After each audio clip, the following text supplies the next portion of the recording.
Alrighty, everybody, it's time for the shit show because what the.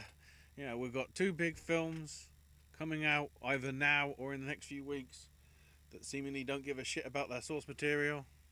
Maybe for one for the better, but if you can't make a better film, why bother making one at all? And the one that just has multiple Steves looking like creepy pedophiles. At least in all the Mattel models that seem to exist of them and the like. We'll probably talk about none of that. Who knows? I'm Ashley. That's AJ. That's Owen. Let's talk some shit. First of all, state of the race, because I feel we need to mention it now. Conan already got rehired for next year. Yes! Excellent. You know you've done a good job where it's less than a month and you're already getting done for the next 12. You're committed. You're locked in. Because that now seems to be the trend that's on Twitter. Everybody's saying locked in for whatever reason. Whatever that means.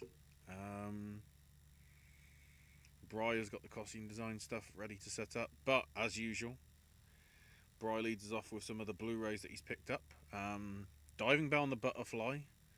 Elemental. Hell and Back Again. The Queen. And from the Criterion Flash sale, The Grifters. That's a good mix. Nice. And then speaking of which, thoughts on the Criterion releases? I'm guessing you're aware of them, AJ. I'll run through them anyway. I'll need to pull that up really quick, which is really I easy to double do. checked as to which are re-releases and which are new entries into the Criterion, judging from the spine numbers at least. So it looks like we're getting 4K re-releases of Brazil and Mishima: A Life in 4 Chapters. And then the new ones, The Wiz, Felonious Monk Straight No Chaser, Midnight from 1939, William Friedkin's Sorcerer, and 32 short films about Glenn Gould. I understand its cultural significance, but The Wiz is an interesting choice.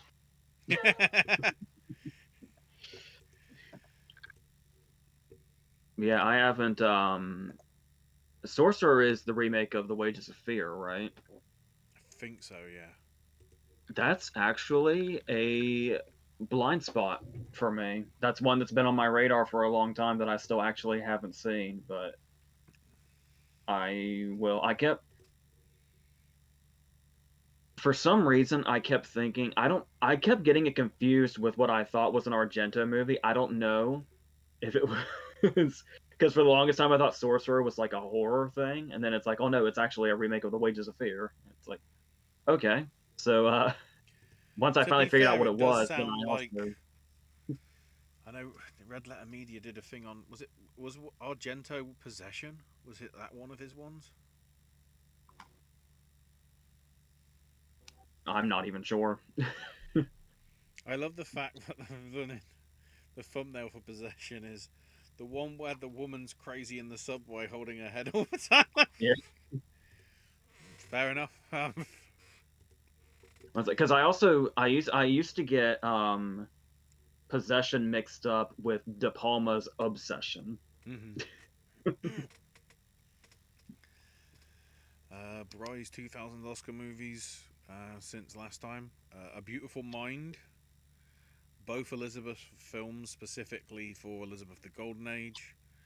The Last Station. Ray. Food Incorporated, and the sequel from last year. I can't remember what that was. Off the top of my head.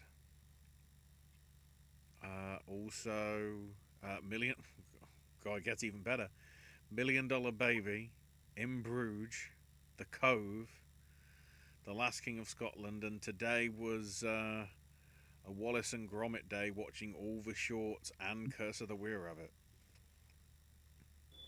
I missed the thing you got stuck on because I was looking up the director of Possession. So The sequel to Food Incorporated. Oh yeah, yeah. So I know I'm not going to say anything here because there's no reason to, because everyone knows my feelings on the Wallace and Gromit series. So I'd better just let the panel speak.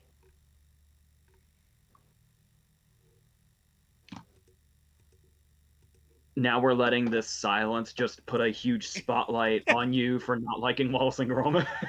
No, I just wanted to introduce my friend. That was just our label of shame for you. Uh-oh. This is the captain. This is Captain Cacao. He's in charge of finding chocolate for all of Celestial Park. Yeah, but the question is, does it say, I am the captain now? No, it is not a Barcode Obdi translator. So Captain is going to be joining us today. Mm-hmm. I felt like I was in a Nick Jr. bumper just then when you were introducing him. This is the captain. This is Captain Cacao. He loves chocolate, hence why his name is Cacao.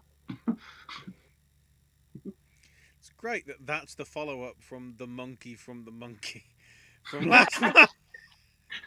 We went from something that could literally kill people to the Captain of Chocolate. We went from the equivalent of Chucky to Paddington Bear. Like, yes. Also, apparently, the bear has the power of doing the thumbs up by itself, because is that happening again? It's just happening. Good. The hell? We'll just put you over here for now. You get to watch. Bry's best picture ranking for actually a couple of years now because of what he's caught up with. For 2001, we have at number 5 Gosford Park, number 4 Fellowship of the Ring, number 3 Moulin Rouge, number 2 In the Bedroom, and number 1 A Beautiful Mind. Brian, I hate A Beautiful Mind because it beat Moulin Rouge.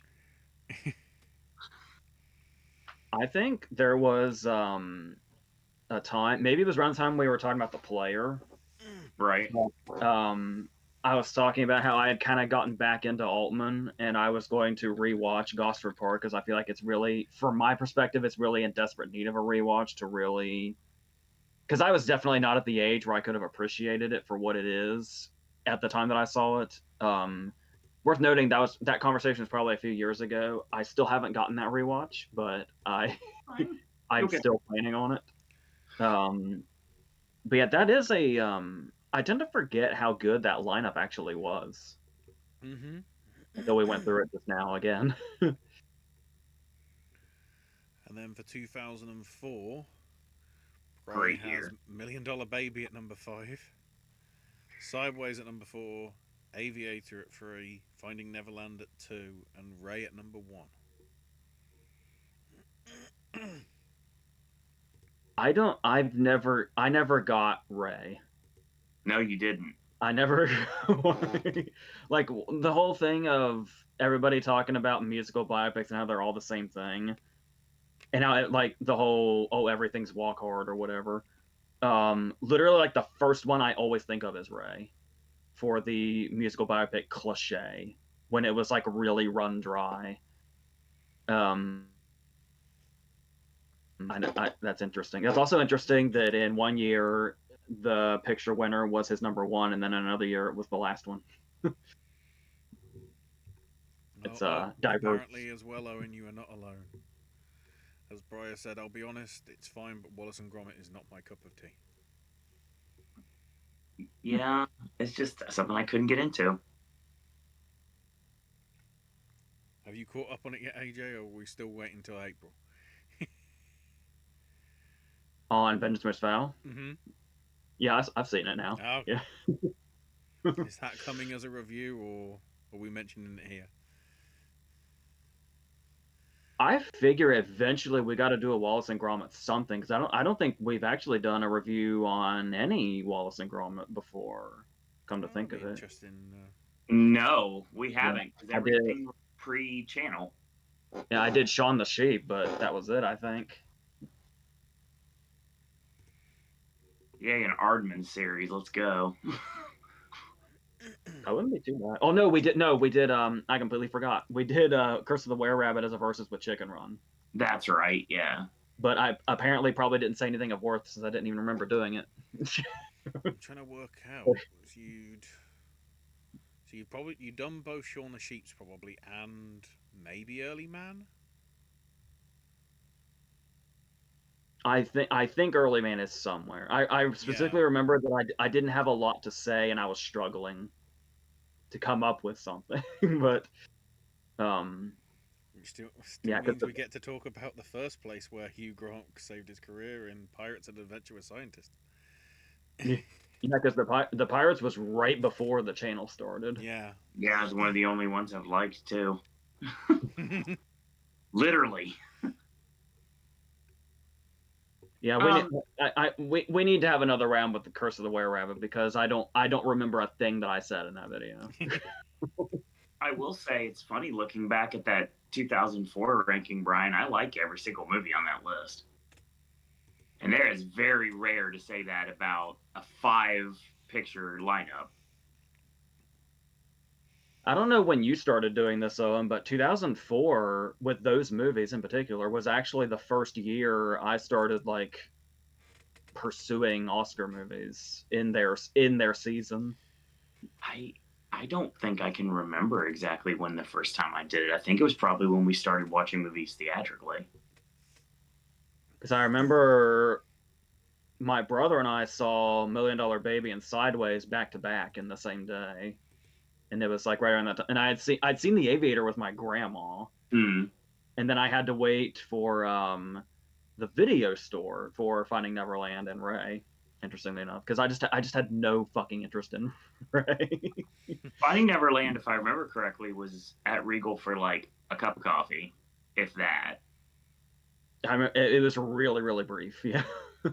And one of my favorite memories is literally sitting in the aisleway of the theater at 2:00 in the morning watching Sideways eating McDonald's. Actually, at this particular time, we hung out in our friend group with a couple of Johnny Depp diehards. Yes. I feel like if it wasn't for them, I may not have even known about Finding Neverland. That sounds very logical. And anything boxing related, I'm always going to gravitate towards. And I really dug The Aviator. And I was like the world's biggest Ray apologist for the longest time. Yeah. Had the shirt and everything when we went to beat-ups to watch the Oscars.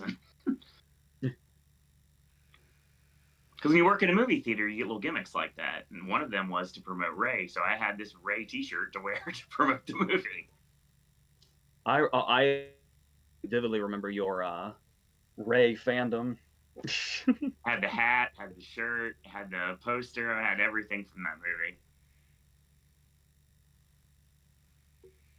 Yeah, that's another one where it's like we talk like in our first. It was like one of the first verses. I think we did it with Walk the Line, and that's like a over 2.5 hour movie that I just have barely any comment on. It's just so by every single beat the musical biopic.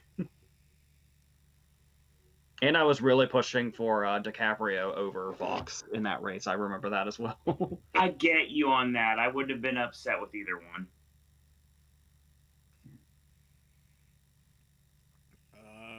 I mean, I actually like in retrospect that Jamie Foxx is an Oscar winner. But it wouldn't have been for Ray. The Great White Hype. Which you can watch right now on Popcast Movie Club. I was a big champion for his performance. I mean, he has like, actual like real prestige performances out there. But the one that probably doesn't fit that bill that I was a huge champion for was his performance in Baby Driver. Where I was like, I would actually hand out awards for that, to be honest with you. I liked his over the top performance in Booty Call. I remember Booty Call came back into the lexicon quite a bit when he was doing his awards run. Yep. Like the guy from Booty Call has got 2 Oscar nominations now, and he's definitely going to win one of them. You damn right.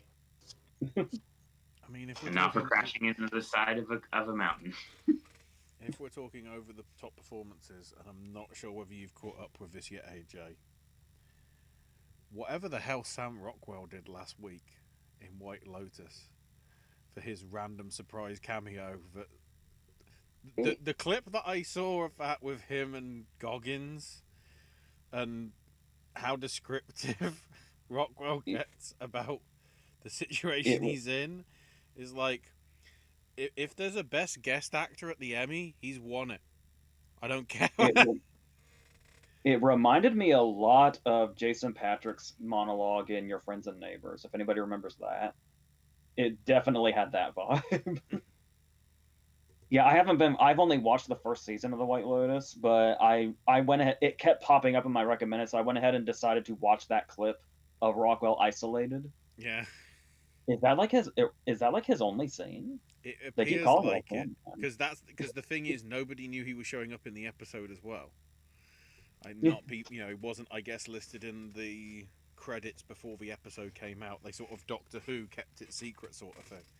So the fact that he's just in it, seemingly for the one episode, and delivering lines like that.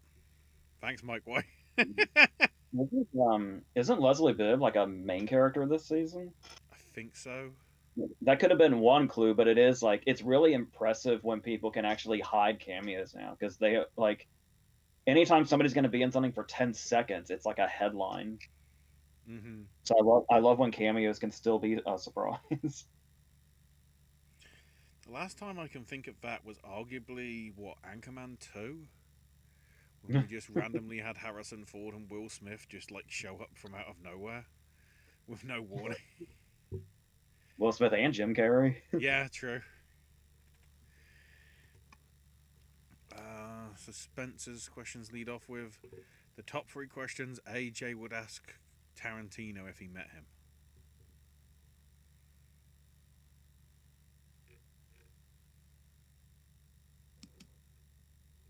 Well, I was going to say a bunch of questions come to mind as far as the top 3 goes. That'd be really hard to nail down. I would ask him about the thing I always bring up of if you had it to do over again, would you have introduced Jodie Domergue a little, or Domingray a little earlier?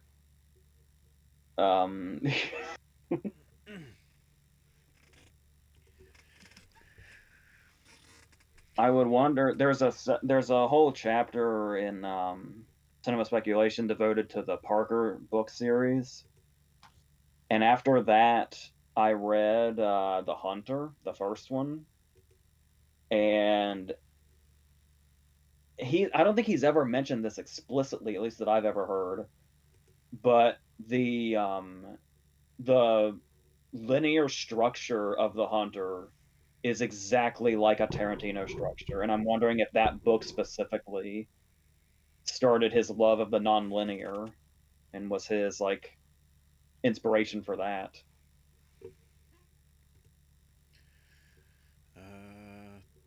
Tarantino talked about Mia Wallace's character matching the aristocrat move in the twist scene in Pulp Fiction.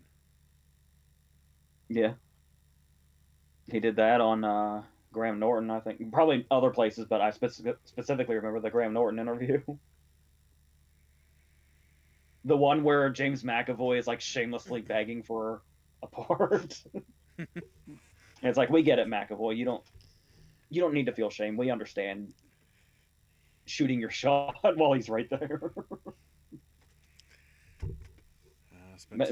By the way, McAvoy would kill in a Tarantino movie, so I'm glad he at least took his shot. Spencer saying Snow White only did 43 million. Let's put these movies to bed, please. I mean, that being said, I feel that Lilo and Stitch coming up later this year has got more of a chance.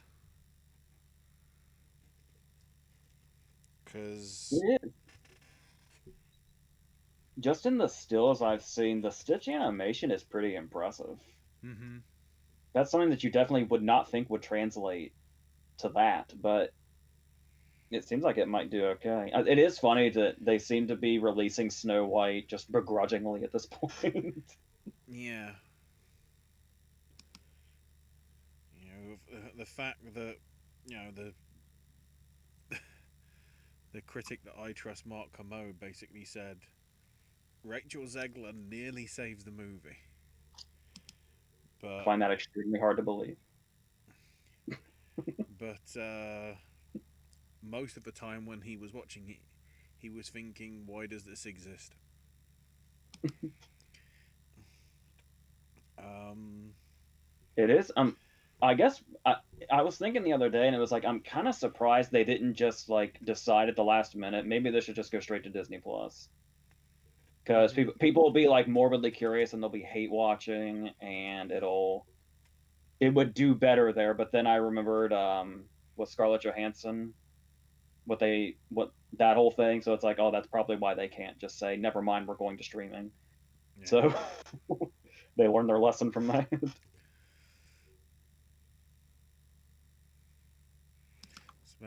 Spencer jumping back to Pulp Fiction. I think Bruce Willis was best in show next to Travolta in Pulp Fiction. I mean, if you want to do an MVP of Pulp Fiction, it has to be Jackson. But it's like, to me, it's like Jackson, and then just take your pick because it's basically a perfect ensemble. Yeah. You know, nobody really is miscast. You'd feel. The funny thing is that, and I think I've mentioned this before, um, as great as Uma Thurman is, I've just never really liked Mia's character. But I think it's a testament to what Thurman's performance is that the movie is still perfectly intact, especially since she's literally the poster.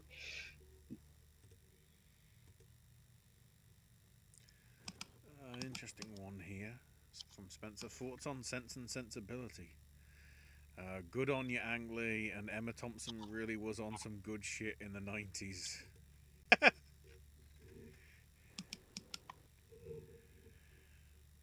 Well, I have kind of an unfair outlook because when I first saw Sense and Sensibility, it was similar to the Gosford Park thing. I wasn't really the outlook to appreciate it. That's why like 11 or 12 or something. Mm-hmm. An 11 or 12-year-old boy like I was never going to be into Sense and Sensibility at that time. But I did rewatch it at some point, maybe around 19 or 20, and thought more highly of it. But just with the genre, that's just a genre that's not going to get a lot of like, I'm not going to like rewatch a lot. So, but I do remember thinking much more highly of it when I got a little older. But I have this bias against like the costume drama to where it's just very few of them are like my thing. Trying to think what she. Yeah, so her film debut was Henry V. Can't think why, considering Kenneth Branagh. Hmm. Um, but yeah, Tall Guy, Dead Again, Impromptu, Howard's End, Peter's Friends, Much Ado About Nothing, Remains of the Day. Wow, Much Ado About Nothing, Remains of the Day, and In the Name of the Father in the same year. And then followed it up with Junior. Wow. That year of Remains of the Day and In the Name of the Father, wasn't she double nominated that year? I think so, yeah. And she'd won the year before for Howard's End, and then she won again for writing Sense and Sensibility like 2 years later. Yeah. Carrington, Winter Guest, Primary Colors, and then Maybe Baby. And then if Semi fell off. I forgot she was a voice in Treasure Planet. She was in the Disney stuff. She is in the Disney Cinematic Universe. And all that. I'm sorry, I'm just noticing her next film is Three Bags Full, a sheep detective movie.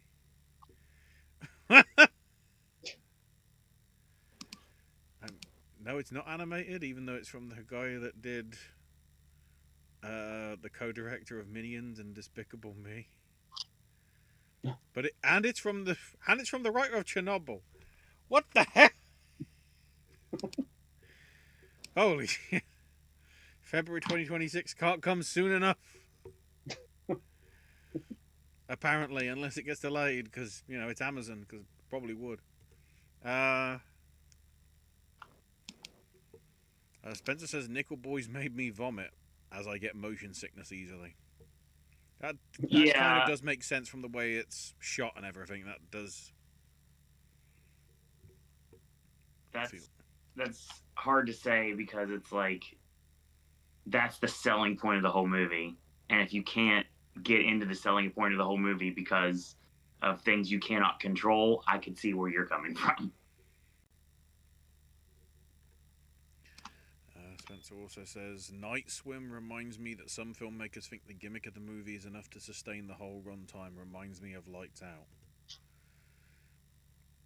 I see that, but I think the big difference there is Night Swim was at least, I think, an original thing, whereas Lights Out technically was an adaptation. Because it was like a 6 or 7 minute short, I think. Mm-hmm. That then got dragged out into sort of what was it, about 90, 100 minutes, I think? No, it might have been 80. Lights Out. Night Swim was one of the worst movies of last year, to me at least. Until Imaginary came out and made it look competent. God, Imaginary should have been so much better than it was. Had a great concept, and they just, nope. That's what we were talking about with The Substance and why we love it, is a lot of movies just have their gimmick or their concept and think they're good to go. And it's rare, it almost seems rare that we have a movie like The Substance where it can have the setup that's amazing and then deliver on it and build on it and go in different directions you're not expecting. I'm looking at you, Black Bag.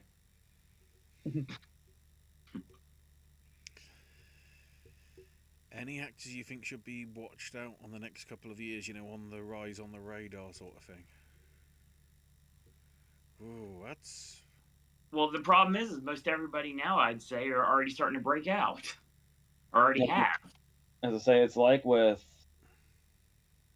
I don't know if it's a social media thing or what it is, but it feels less these days that somebody goes under the radar that's great.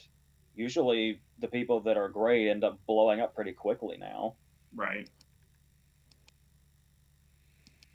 Yeah, the amount of stuff that you see that sort of actual newcomers is much less.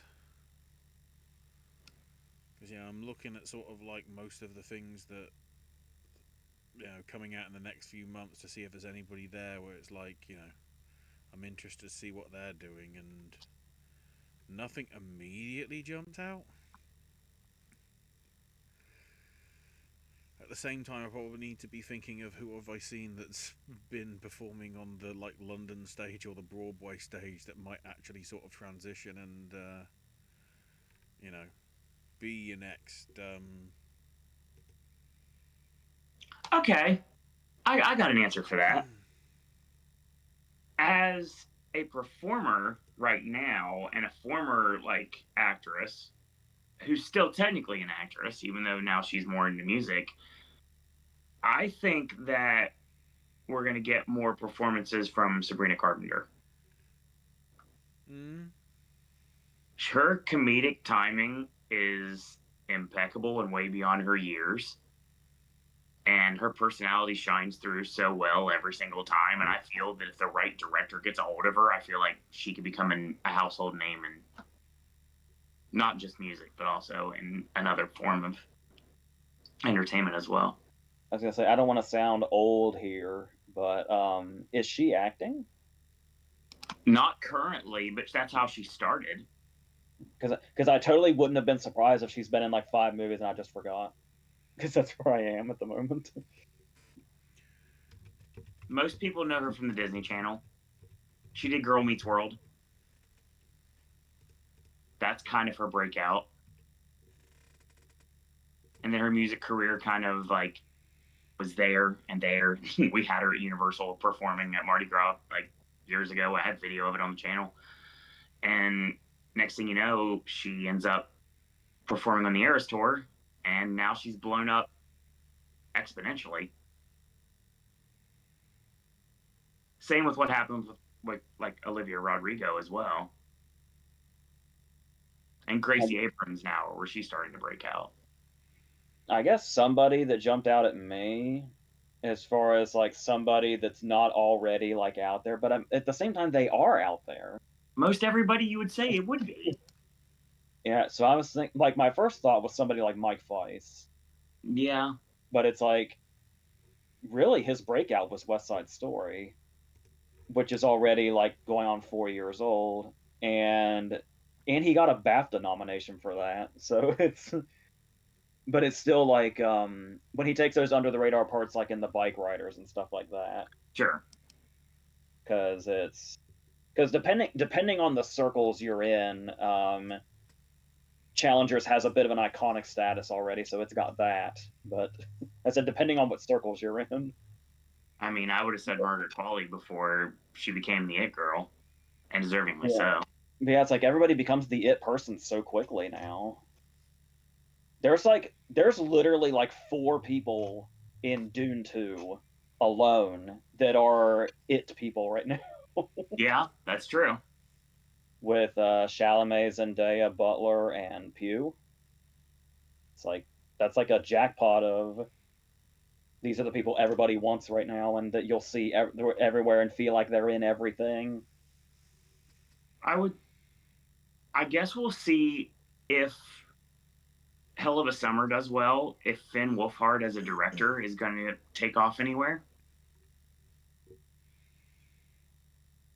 And Gabriel LaBelle is the king of all media, so I mean, we really need him to get a more recognition for a role that everybody knows is great. The king of all media that specializes in playing kings of media. Yeah.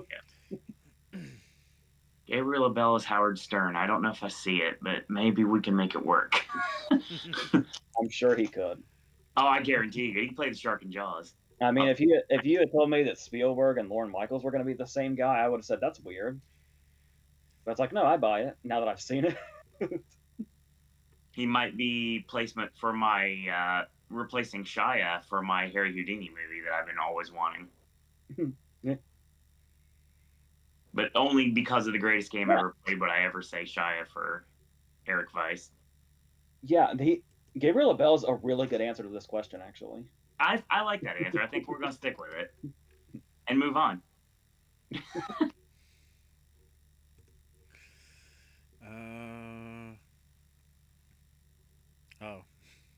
Spencer saying Zegler and Gal Gadot are a race to the bottom of charisma. Yeah. They're low-hanging fruit, though. At least Godot was able to fake it for a little bit. Zegler's never been able to fake it. I feel it's the opposite in Snow White. Zegler is kind of the most believable of the two. You know, Gal Gadot's chewing on so much scenery. It'd be good if it was a B movie. It cost $250 million. If that's a B movie, the fuck. Godot is so bland and lifeless. I'm having trouble imagining what her chewing on the scenery would even look like. I can't even picture it. She's probably doing it so badly it's like an old granny with no teeth that's lost her dentures, that's like struggling to even chew the scenery. By the way, just so this is clear, I know it's very easy to go into that movie Knives Out. Clearly, I'm one of those people as well. But even though what everybody has said that has seen it seems to be confirming what everybody thought. I mean, then again, people also tend to, people like, YouTube reviewers and stuff like that. They're gonna say what you want to hear. Most of them are, Right. rather than anything real. So like, I'm gonna try whenever I see this. It's not gonna be soon, but whenever I see this thing, I will try. I know it sounds like I'm totally closed-minded now, but like Mufasa, when Mufasa came out last year and everybody was saying exactly what everybody was expected to say, I was in the back saying, Mufasa's fine to me. I don't really have a real problem with that movie. I'm not passionate about it, but I don't have any ill will towards it, even mildly. Yeah, It's perfectly fine to me. with Snow White, it does feel like as as as as problematic as some of the content is from that original thing, which Rachel brought up which was some sort of issue in terms of like Prince Charming stalking Snow White practically sort of thing. Mufasa doesn't. It's not like I feel Mufasa Lion King shouldn't exist. More a case of does it have to? Because I feel that the first one's strong enough. Can we It's not like I want to deny that it exists, like I do with what I did see from Snow White. Yeah, and by the way, for the record, I say I'm totally fine with Mufasa as somebody that bashed Favreau's Lion King. So it's not even like a bias going into it. And it's like, I think me and Owen were having the conversation where it's like, one of my all-time favorite movies is the animated Lion King from '94. Right. So you would think I'd have more of a bone to pick with Mufasa. It's very funny because the phrase "bone to pick," child me learned that from the Lion King. I learned that was a phrase. Nice. So, yeah. So any biased direction I could have come from, Mufasa seemed like it should have been a negative to me, and it wasn't, which is very surprising. So that kind of surprise can happen, but yeah. I'm not optimistic or anything about Snow White, but it's not impossible to be surprised. Diane Warren said in an interview she wants to do a Bond song someday. I say keep those cold hands away. That woman will curse that franchise. And you don't think Amazon already have? The reason she would want to do a Bond song is because the last 3 Bond songs have won Oscars. And at the same time, like, is this it? She's going to do a song that isn't going to play at the end of the movie. It'll play over the opening credits instead. It's like, this is my opening. She saw the Sam Smith thing, and it's like, or Adele, and then Sam Smith, and then when Billie Eilish got it, it's like, here's my end. This is it. This is my time. Then it would go back to being before Skyfall. It was really rare that Bond songs made it. Only like a small handful had at the time. Skyfall was the first one to win, wasn't it? Yeah, and I think it was also the first. Well, it was the first one to do the double of win an Oscar, but also get #1 in the charts. Because I don't think many of the Bond themes ever got to #1. Maybe View to a Kill, but that might be the only one as well. Because I don't. GoldenEye didn't. Tomorrow Never Dies didn't. World Is Not Enough wouldn't have. Die Another Day never did. At least in the UK. Cornell's, My Name probably wouldn't, and the least said about whatever Alicia Keys and Jack Black did, the better. I think that's blame an that on the underrated writer's theme. strike, except they wrote the song. I think Another Way to Die is an underrated theme, but maybe that's just me.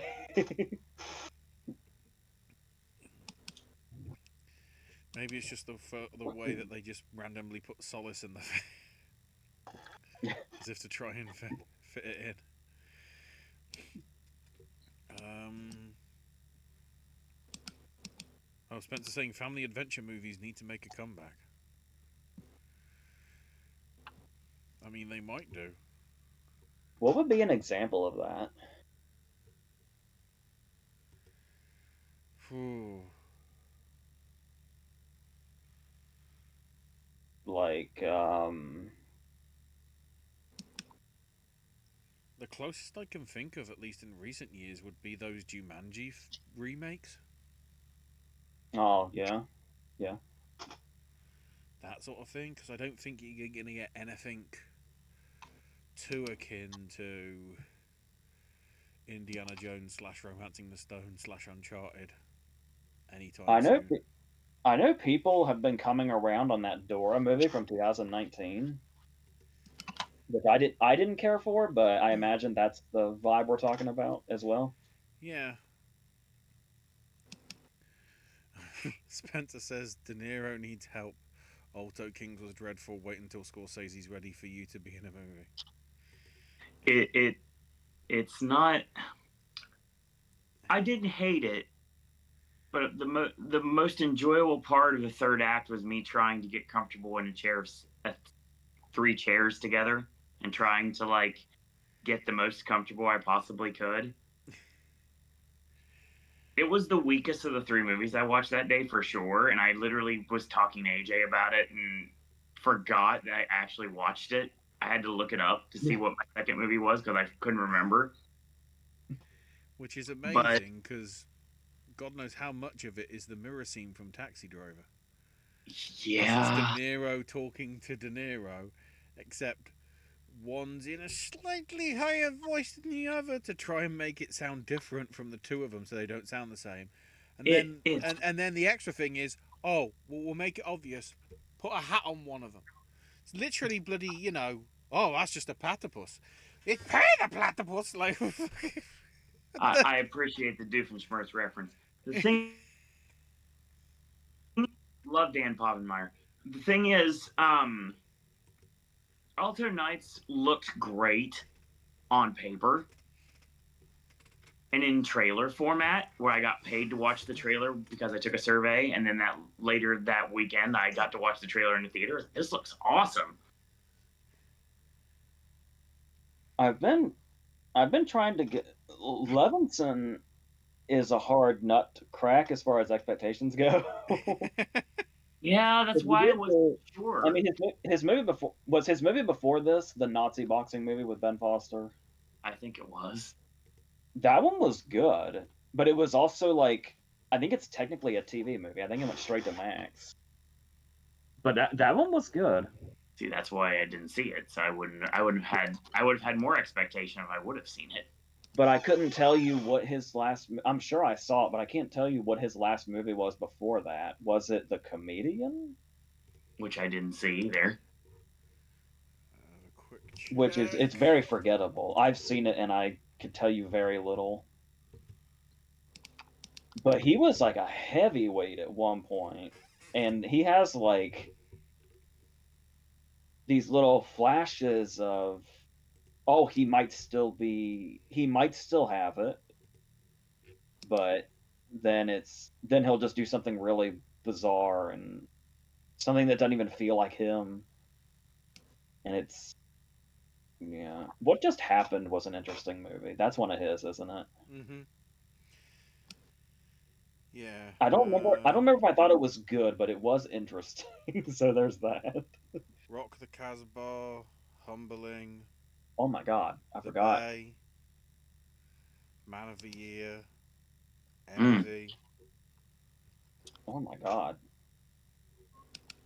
And the key I've thing seen as several well of is these. it's I mean, okay, he's 92, but it's a Nick Pilecki script. And I completely Wise Guy forgot. is basically what got adapted into Goodfellas. But originally, Alto Nights was called Wise Guys because it's basically something he sort of had cooking as an inspiration back in the mid 80s. That's It how it's long Alto Nights basically been around. I It will took say 50 that it does years. feel very inspired to that time frame. I get that. Because wasn't Wise Guys the name of the book that Goodfellas is Yeah. based on? Mm-hmm. And it's also a totally unrelated De Palma comedy from the 80s.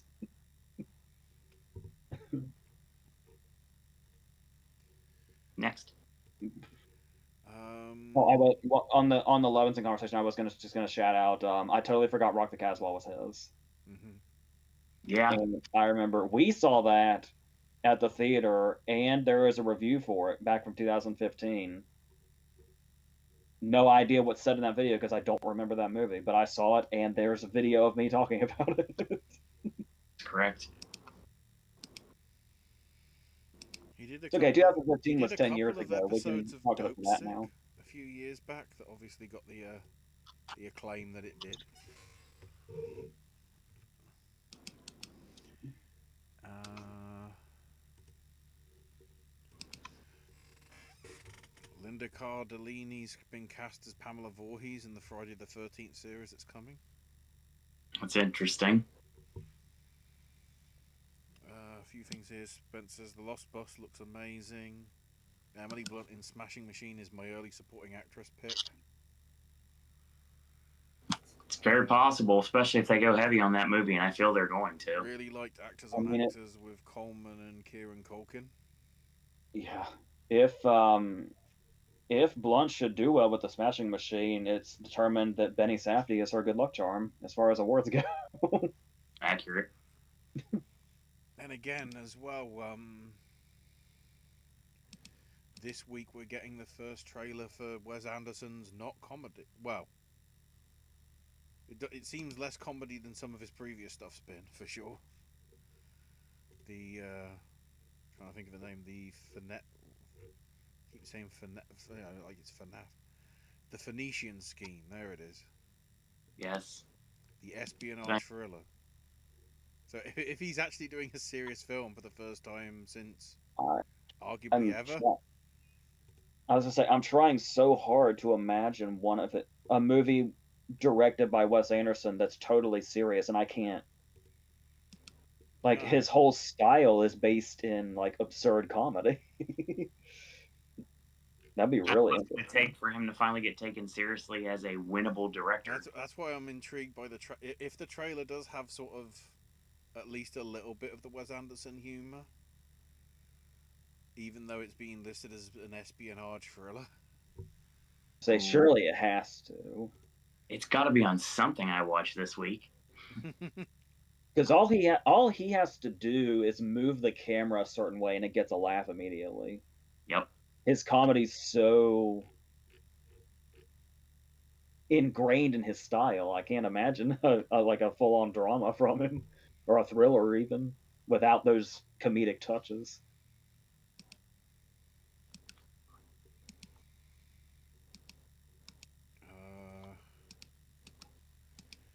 Together with Dave Franco looks interesting. Dude, you have no idea. So it screened at South by Southwest, and what I'm hearing about it is if you've already watched the teaser trailer, you already know too much. So it's kind of got like that Strange Darling vibe to me, which I went into it as blind as I could be as well, and absolutely one of my favorite movies of last year. And I really, really, that's funny you mentioned that, because JT Mulner is the one behind the Texas Chainsaw movie that is apparently trying to get made with Glenn Powell that I was talking to you on the phone about. I just remembered that. Interesting. I could see. Well, the thing about I'm curious. The whole gimmick with Strange Darling is the structure. Right. I'm wondering if that's like gonna be his thing. Had he done? Is Strange Darling his debut, or had he done something else? If it wasn't his debut, I think he may have done like something like a short or something like that. But I feel like that was his debut film. I could be wrong on that, but I feel that's right. It's like a Strange Darling is so gimmick based. I'm curious what a movie like his will be like that doesn't have that, or if that's going to be his thing. But that being said, I've heard great comparisons to just like nothing we've seen before, and it is a straight up horror movie. It can be extremely funny at times, and it goes in very interesting directions. And I am very, very excited to see Together when it comes out. I believe its release date is in August, so I'll be in horror mindset at that point anyway, so it's perfect timing. But yeah, I've heard the things I've heard about the movie. I'm super psyched for it. Plus, This when is you great. It's the horror movie of this year. when you list Edgar Wright and Ari Aster as your inspirations, yeah, you're going horror probably. Oh, for sure. This is the Dave Franco thing. Mhm. Yes. He's Australian as well, so I'm kind of getting. Okay, it's a different style of film because, from what I understand, Together's a body horror style thing, but I'm getting That's only part I'm of getting Babadook vibes. You know, this Australian director coming in with this awesome horror film. Basically, the only thing I want to give away, and it is more than I should know at this point anyway, before seeing the movie. From South by Southwest, the only thing that can be said is there is something that happens between this married couple that they need to be together at all times. Something happens that they have to be together at all times, and the lengths that they'll go to get that togetherness. I am super ready for this movie.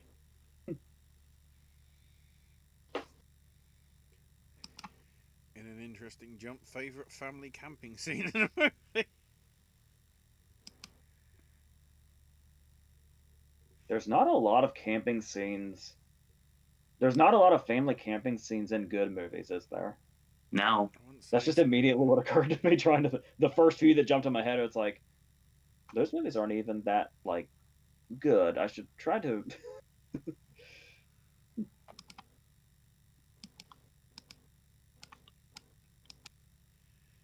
Or not universally seen as good, I guess I should say. Yeah. Sure. There's some guilty pleasures.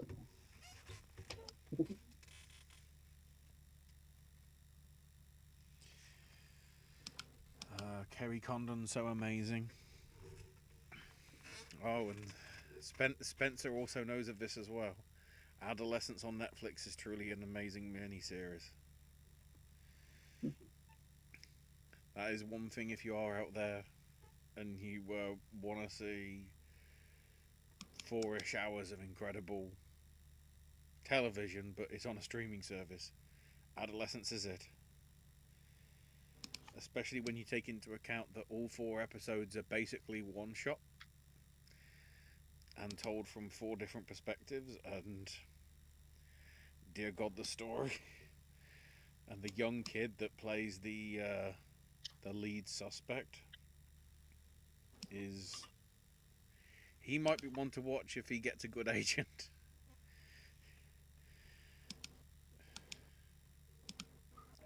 Especially considering how I believe it was his very first thing that he ever worked on. So hopefully he gets good gigs coming out of it. And Spencer says, if you could have dinner with any movie character, who would it be and why?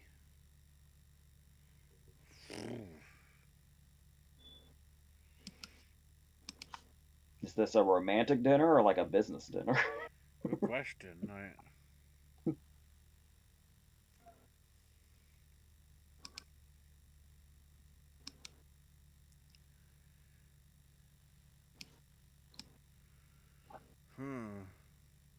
I still say that I would want to build a friendship with Cliff Booth. He seems like a very good and useful friend to have. How terrible a person do I sound like when my first jump was this person would be a useful friend? I mean,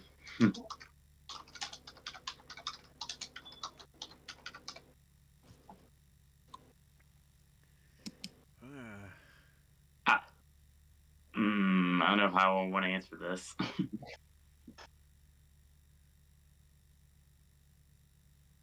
I would have to go with Tiffany, so I know what to expect, and we'll leave it at that.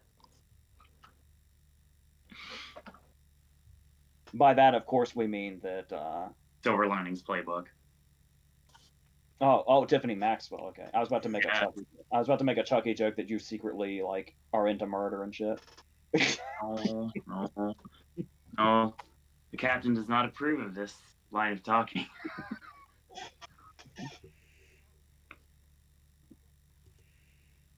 Oh.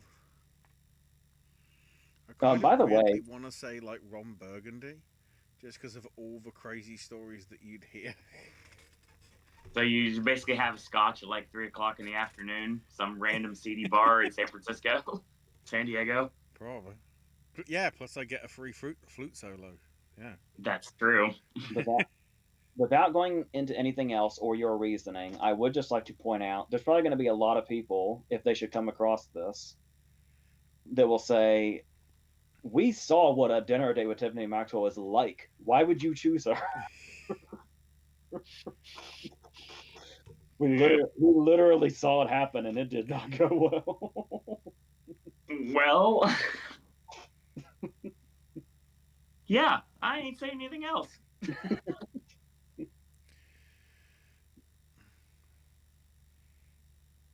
What movie world would you most like to live in, and why?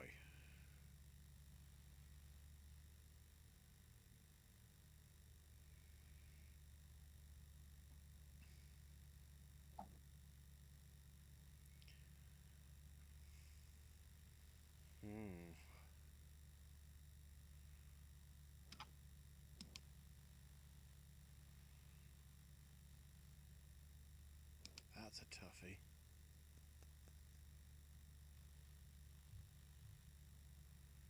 Huh.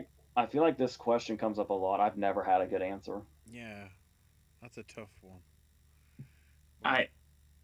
I feel compelled to say the View Universe.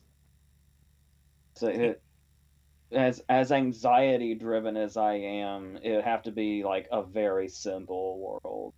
It wouldn't be a big fantasy world of any kind. So you'd live in Pleasantville. That might be a little too simple. that's simple to a fault, probably. Stepford. Same as Pleasantville. Probably something like I don't want to jump back to Once Upon a Time in Hollywood so quickly. That's a fair assessment, though. Anytime you could really sum up several questions of this nature by saying, what movie would you just drop yourself into? There, if you're living in Hollywood at that time, surrounded by that environment, minus the murder, and Cliff Booth is like your best friend, just put me there.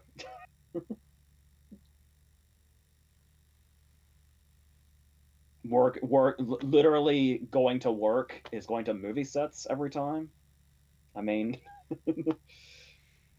there's a reason I've seen that movie as many times as I have. Like, just fucking put me there and leave me there. The most underrated movie we've seen and what makes it special.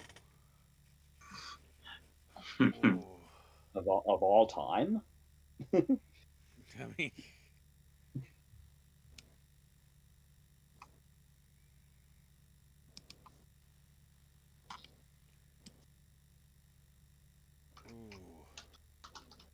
well, when you say underrated, a lot of people go for movies that aren't great and considered great. They're just not talked about enough.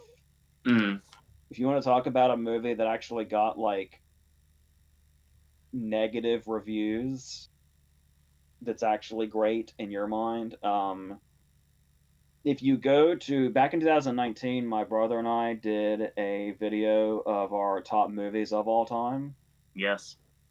And I go into why the movie Knockaround Guys is one of mine.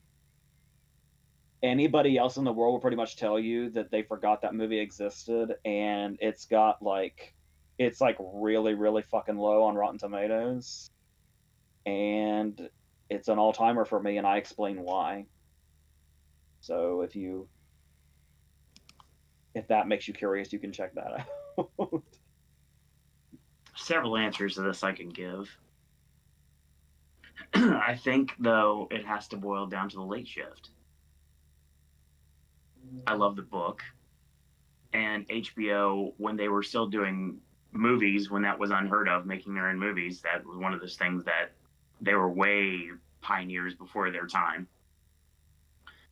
Because an HBO movie was an event. I remember when they would come out every month. And when The Late Shift came down, I was a big mark for David Letterman. And like I had mentioned to Penn Jillette directly when I met him, I basically have heroes in this world. And my heroes in this world are yourself, Dave Letterman, Walt Disney. He was very happy to be included with that group. I love The Late Shift. I think John Michael Higgins' version of David Letterman is always the Letterman I go to. I quote this movie constantly, and no one gets the references because the only person that I've seen it's basically AJ. And that's why I had to bring it to Movie Club, because not enough people knew of its existence. And I feel it's a movie that I don't know what it would have done if it would have had like a theatrical run back in the day. Because there was a lot of buzz about who was going to take Johnny Carson's spot when he stepped down, or in this case, was literally forced to retire early because Helen Kushnick wanted to get Jay Leno the chair. But I love this movie. I love the book. And I love the sequel. The sequel book. We're talking about Conan. And it doesn't. War for Late Night does not get the same like playback that The Late Shift does, but it's still just as solid. And Bill Carter's a great writer, being able to put us all into that spot when a random, not so random writer from The Simpsons became one of the biggest stars in late night, and deservingly so.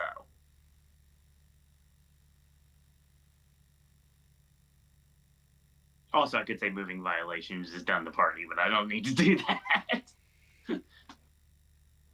It's The Late Shift, without question. A lot of your answers to this are stuff you ended up picking for a Movie Club.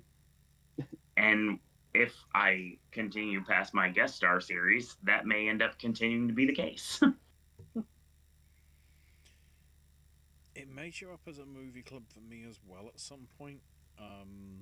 Even though technically it's part of a series, but if you watch it, it could technically be standalone. And that'd be Masonic Mysteries. One of the episodes from, I can't remember which season of Inspector Morse, but I think it's one of the best things Danny Boyle's ever directed. It's the first of the two that he did. The other one, mysteriously, was into the rave culture of teenagers. I wonder what happened a few years after that. Shouting lager, lager, lager? But yeah, no, Masonic Mysteries is basically Morse and this woman basically are a part of this choir. She shows up dead, and Morse is all being angled to being the prime suspect, when let's just say he isn't. But there's a very good turn from a certain actor.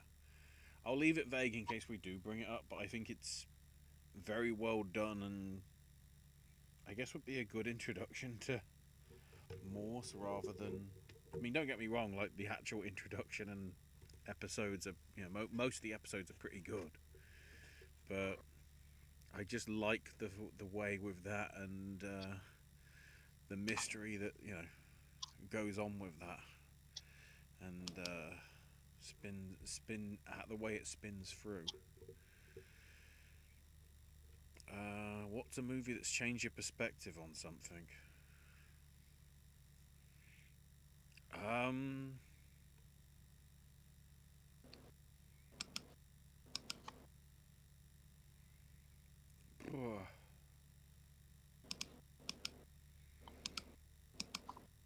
I remember as a kid, Forrest Gump, and Forrest basically having everybody that was close to him die around him gave me an existential crisis pretty early in life. It's like, oh, that's actually, that happens. Like, everybody you know dies. Great.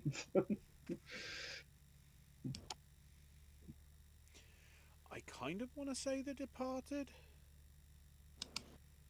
because that was one of the first remakes of a foreign film where I felt the American remake was just as good, if not better, than the original. Whereas you feel in a lot of cases, the Americanized version is basically just because people can't be bothered to read subtitles. Whatever Moynihan did with that script in terms of adapting it from Korea to, America, did a very good job. And I still feel it's sort of the standard for anything that we sort of getting since. I feel that some will disagree with this, and this is obviously certainly in Owen's oeuvre because it's horror. I enjoyed the original Danish Funny Games compared to the remake. But that being said, last year we had, what was it? Was it Leave No Trace, the one with McAvoy? Speak No Evil. Oh, Speak No Evil, that was it. Yes. Sorry, I keep seeing adverts for a blooming on Twitch for a book on Amazon called Leave No Trace, and I'm like, that was a movie. I know it came out last year. Like, what the hell? Well, it was. You might also be thinking of the Ben Foster, Thompson McKenzie movie called Leave No Trace. Yeah, but I think there was one like last year as well. Had similar sort of name, but yeah, the Speak No Evil. It does enough to sort of not be sort of a Gus Van Sant Psycho sort of thing, which I guess isn't technically the same because that's an American remake, an American film. Yeah, what really surprised me about Speak No Evil was how, even though predictably the remake is not as dark, like Good way to put it. it doesn't really get darker than the end of the original Speak No Evil. Mhm. But there's actually moments, weirdly enough, there are moments in the remake that are more subtle than they are in the original version. Yeah. That really surprised me. And yeah, and obviously I agree on The Departed also. People will fight you in favor of Infernal Affairs, but what they did with the characters in The Departed, especially expanding on that and making them like, not even just making more fleshed out characters, but like all the other different side characters that are memorable. Mm-hmm. Okay. I can actually answer this. I had to rack my brain to see if I had an answer here because I was feeling like I didn't have an answer, but the only answer to come up with me is hopefully going to be rather topical in a couple of months. My answer is Scream. It changed how I saw horror movies. Mm-hmm. And it started my love for horror, my toleration of horror, which ended up becoming a admiration for horror later on down the line, but I haven't watched everything like everyone I know has. It's like the Matrix thing. When I was like, oh, have you seen the Matrix? Well, not the original. Have you seen the Terminator? Yeah, not the original. And stuff like that. It's like, you only watch the sequels? Yeah. How it works.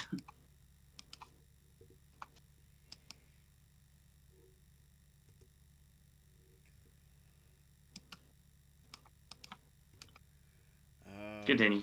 Yeah. What's a movie that you would never watch again? Sinister. I don't think I can. It's one of the movies that it still sits with me. Even after Bagul's like oeuvre got ruined forevermore by the sequel and the much unneeded sequel, I still can't watch that first movie again. I remember when I left that theater, and I literally left that theater. AJ will back me up on this. I did not say a word. I got up and I left, and I didn't want to be anywhere near that place anymore.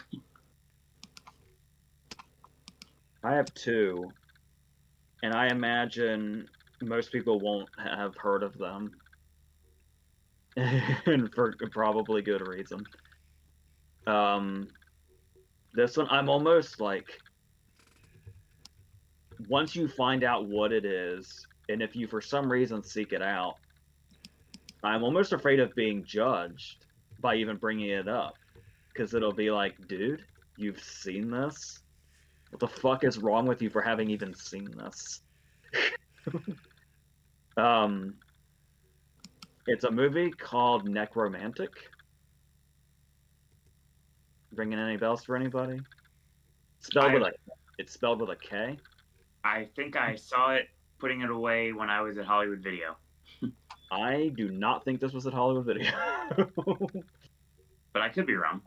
I don't even know what the poster for this movie looks like. But think about what two words make that title, and that's what it is. Things I sang about in the 90s. I could give you a few more graphic details, but I don't want to.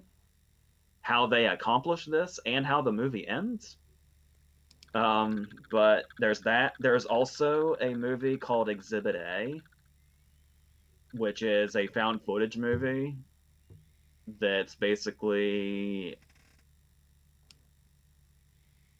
it's a family annihilation scenario as a found footage movie is what it is. To be totally upfront with you.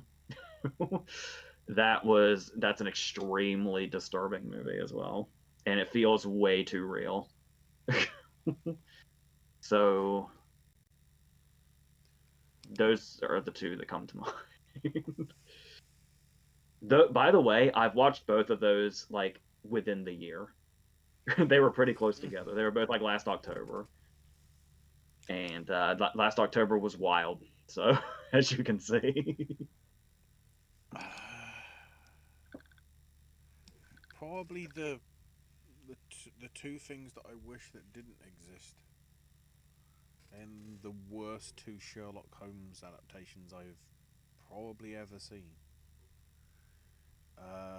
One, Peter Cook and Dudley Moore's Hound of the Baskervilles, where somehow they thought it was funny to portray Sherlock as a Jew. At least I'm guessing that's what it is, because he has a thick Jewish accent for most of the bloody production, which is like, okay. And then the one that I keep forgetting exists, maybe for good reason or not, and that's bloody Pharrell and John C. Reilly's version from 2018. I think I was that stupid. I was literally the only one in the cinema that was watching it in their biggest screen in that cinema, and it was empty. I got it for when they had the alternate cut of Anchorman 2, because one, I saw it in a double bill with Die Hard. What a Christmas that was. Then again, some of the material that was in the like alternate cut was better than the first Anchorman 2. But yeah, it was just that Sherlock was like, you know, and you know, there's been some, even the one that Roger Moore did sort of in the 70s that was slightly humorous with I want to say it was John Huston as Moriarty, which is like, okay, that had like the right sort of style of humor, but it was like, it was, and then the only bit that might have made me remember that thing is the random Billy Zane cameo as the character from Titanic, because lol. That's about it.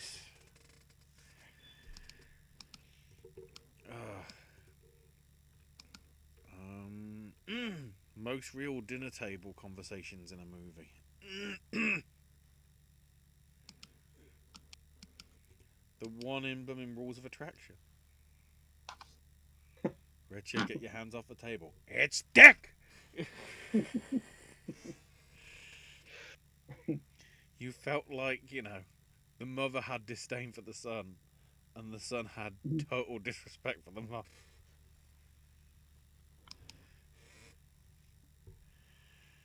I mean, it's probably a Bergman or a Woody Allen movie, right? Mm-hmm. Probably have several.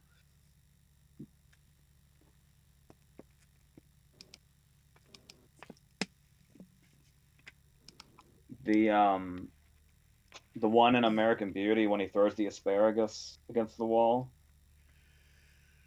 Yeah. I mean, it's theatrical, but it feels real, especially when he screams at Thora Birch for that split second, and like everything gets serious for a second. That felt really real.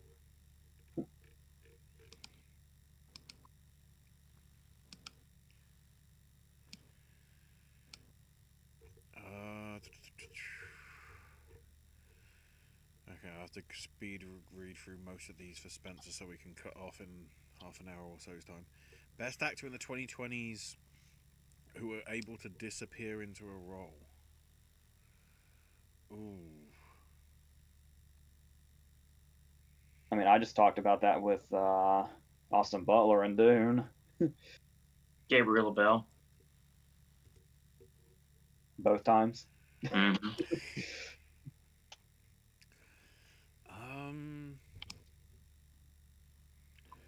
And in that same conversation, Skarsgård and Nosferatu. You said 2020s, right? Yeah.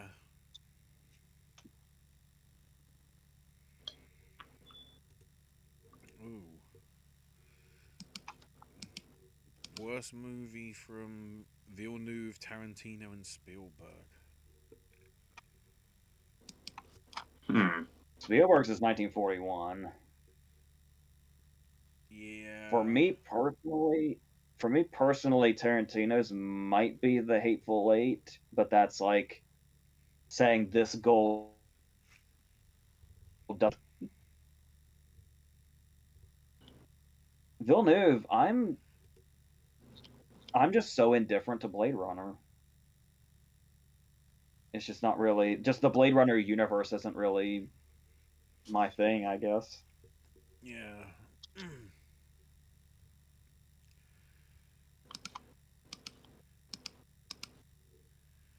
Hard to say for Villeneuve because I haven't seen some of his earlier stuff like Incendies or Polytechnique or Maelstrom.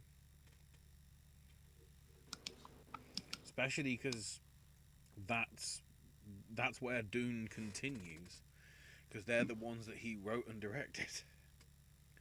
All the other stuff, your Arrivals, your Sicarios, your Prisoners and Enemy, he didn't actually write, he just directed.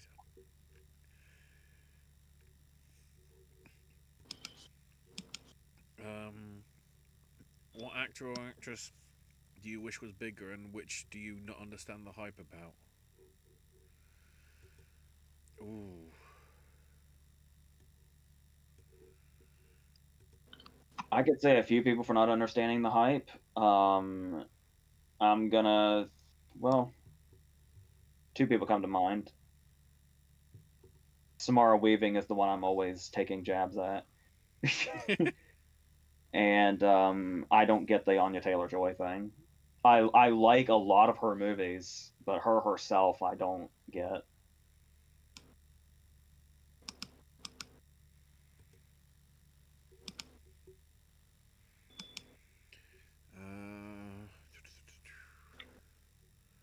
Favorite use of construction in a movie?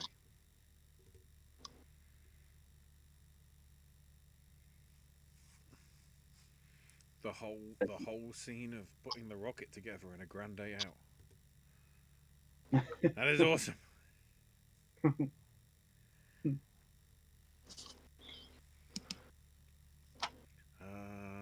Spencer's thoughts on Babe, which I guess is having its 30th anniversary this year.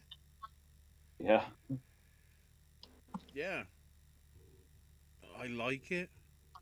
I don't mind Pig in the City, but at the same time, it's not like a case of I have enough fun with it for it to sort of exist.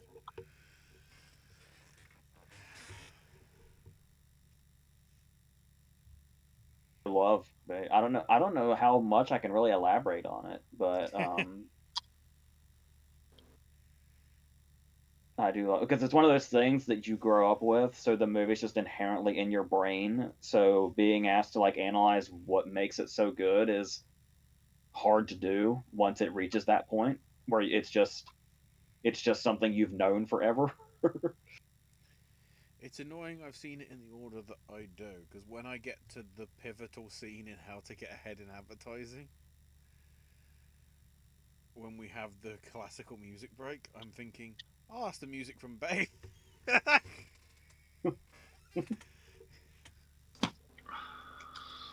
uh, Thoughts on the Postman? I'm guessing that's the Costner one. Yeah, no, well, it's the other Postman is the same year as Babe, so he might mean that one. Maybe.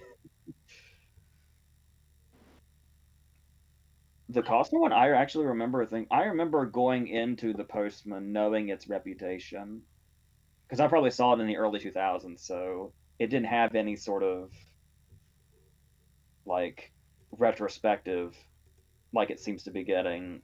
When I saw the Postman, it had a horrible reputation, and I remember thinking it was, and that's not even my type of movie, but I remember thinking it was fine, and like Will Patton being a memorable villain. It's vague, but I remember being fine with it. Yeah.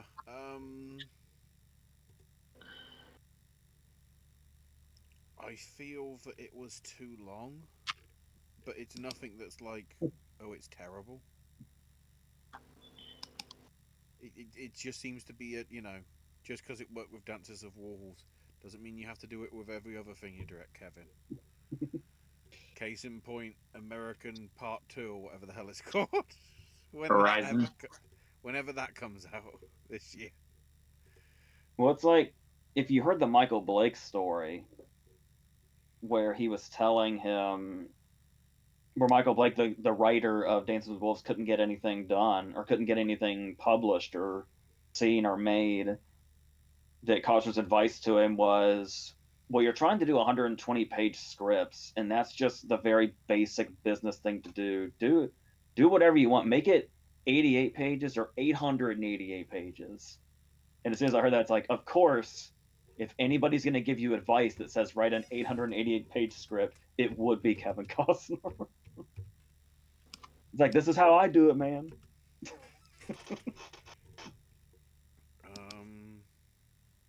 Spencer also asked, did we like The Brutalist? I can't remember.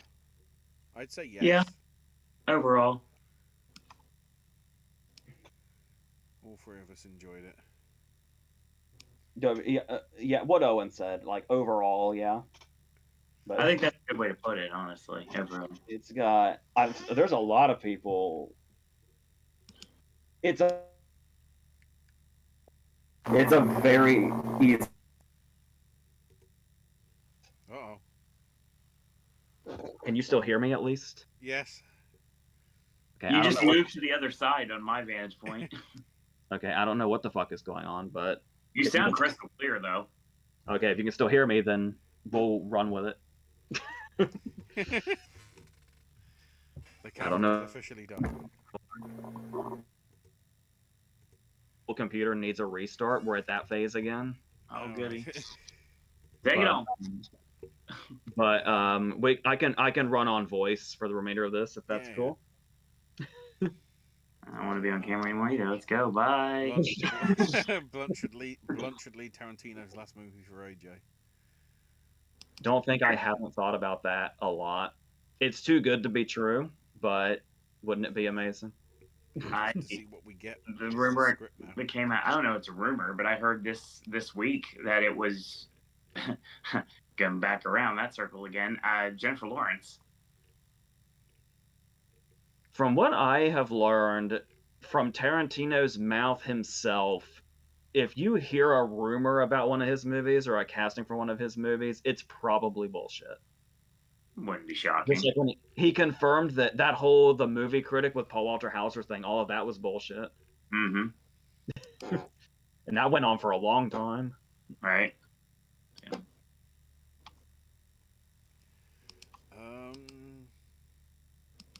I miss when superhero movies were silly and fun, like Adam West Batman. Nowadays, they take the shit too seriously.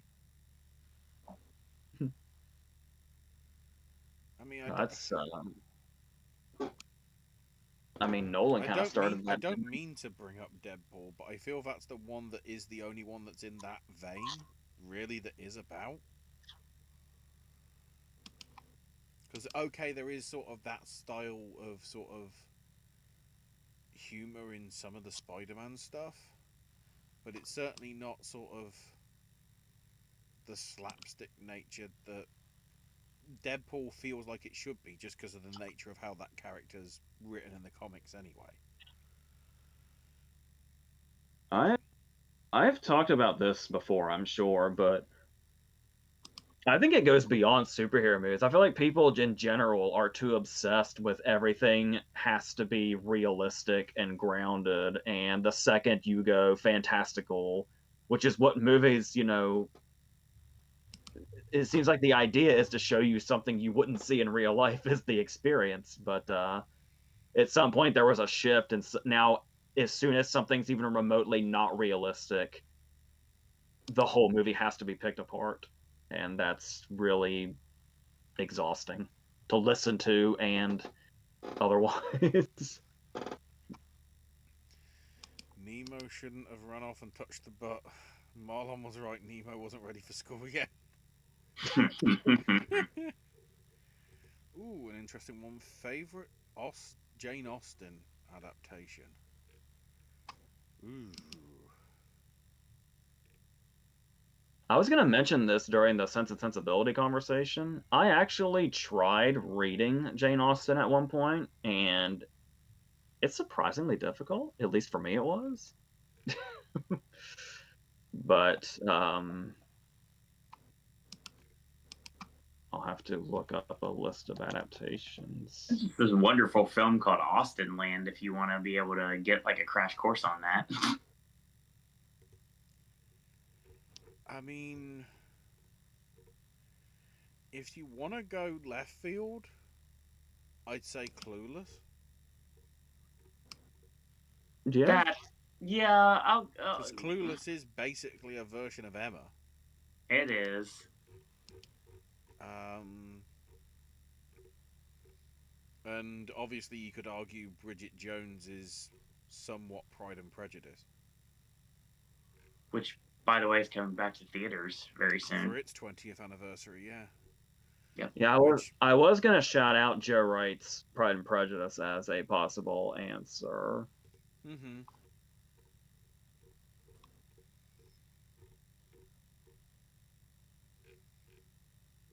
Yeah, that's a pretty. I mean, I personally prefer the '90s TV adaptation. Yeah. But Joe Wright does a very good job with like trimming it down into like a couple of hours and whatever. For sure.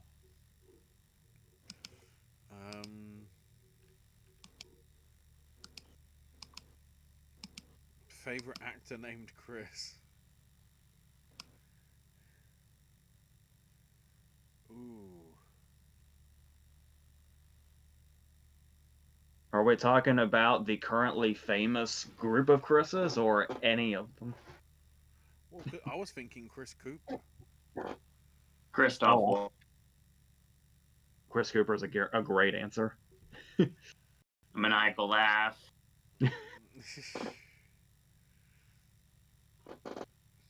No, Volts is a good choice. What did they say he was just confirmed for? That I was excited about. He was in the news literally this weekend, and I'm trying to remember. Are we strictly talking Chris or Christopher's involved as well? Because it would be it'd be pretty hard to not say Walken. Yeah. Oh, that's it. Waltz is going to be in season 5 of Only Murders in the Building. Then, yeah. That would be fun. Oh. Also, Bry has informed us that he has now realised that that's the film with the "it's an inanimate fucking object."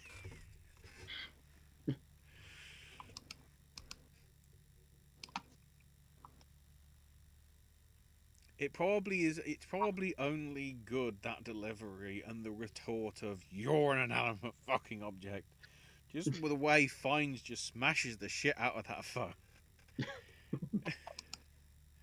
It's like smashing the dead parrot in bloody Monty Python to like really sort of emphasize this phone is dead. Like, We also just have to appreciate that's the first time we're seeing him on camera in that movie, is in that moment. yeah, when he gets the phone call, yeah. Such an extremely underrated movie. Yeah, that, considering all the acclaim that most of McDonough's stuff got after that, I feel it's one that isn't covered enough. In our friend group, it was.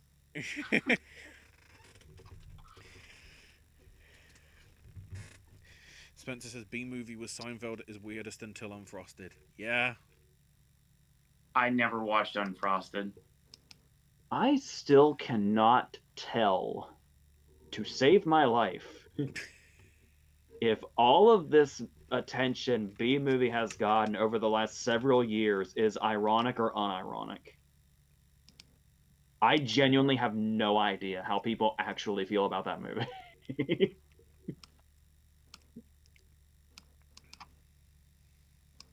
Yeah. I want to say people just like it just because of how Seinfeld it is, rather than like the whole, oh, don't hurt the bees. Which I think was the original idea.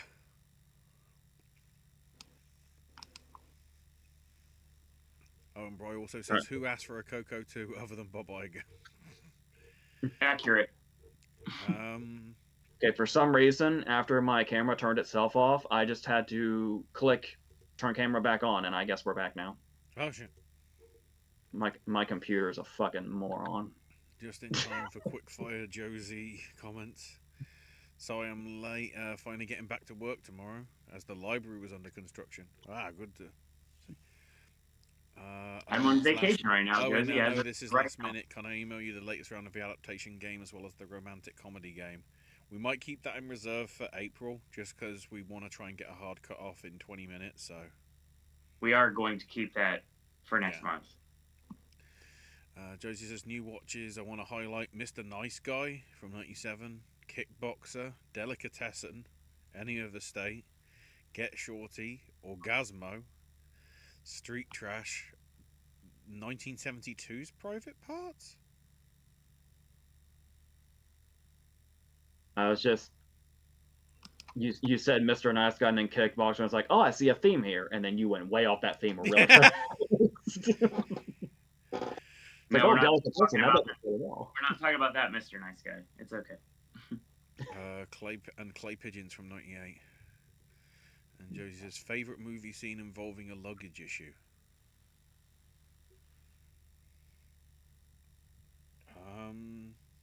Would you count Vacation? Which part specifically?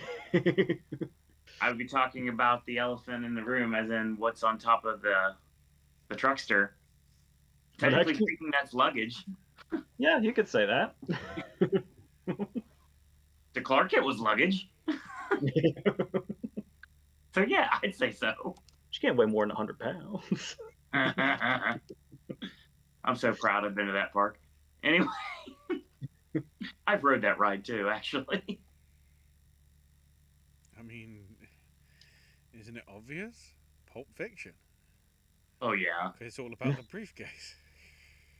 That was just the very first thing that popped in my head was the Independent Spirit Awards, where Inherent Vice got the Altman Award, and the big sponsor was American Airlines, and Paul Thomas Anderson took the stage when they won the Altman Award and said, "Do not trust American Airlines. They will lose your fucking luggage." It's like when they did the match, and you know exactly what I'm talking about. Before I start this, Ashley, Nick Gage using a pizza cutter on Chris Jericho on AEW Dynamite, and there's the Domino's ad.